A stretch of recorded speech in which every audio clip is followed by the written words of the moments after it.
তো বন্ধুরা, আজকে আমি গুলা পিঠা করবো। আর এই যে চাল ভিজতে দিয়ে নিয়েছিল, আর এই যে গুঁড়িটা কুটে নিয়েছি, আর একটা নারকেলকে যে ফাটাই নিলি, নারকেলটাকে আমি কুড়িয়ে নিব।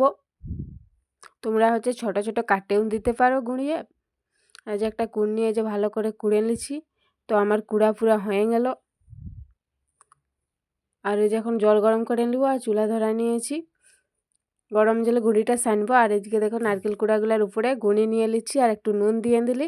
আর এই যে ভালো করে মাখায় নিচ্ছি, মাখার হয়ে গেল। আর এই যে গুড় দিয়ে দিলি। আর এই যে জলটা গরম হয়ে গেছে, একবার ফুটতে দিয়েছি। ফুটলে যত ভালো করে ফুটবে তত হচ্ছে গুঁড়িটা নরম হবে, পিঠাটা খেতে ভালো লাগবে। আর এই যে একটু একটু জল দিয়ে ভালো করে আমি সানে নিয়েছি, খুব বেশি পাতলা করব নাই। আর এই যে কড়াই এখন তেল নিয়ে নিয়েছি, আর এই যে একটু একটু করে দিয়ে দিয়েছি। তোমাদের কার কার পিঠা খেতে ভালো লাগে কমেন্ট অবশ্যই বলবে। আর এটা হচ্ছে গুড় পিঠা।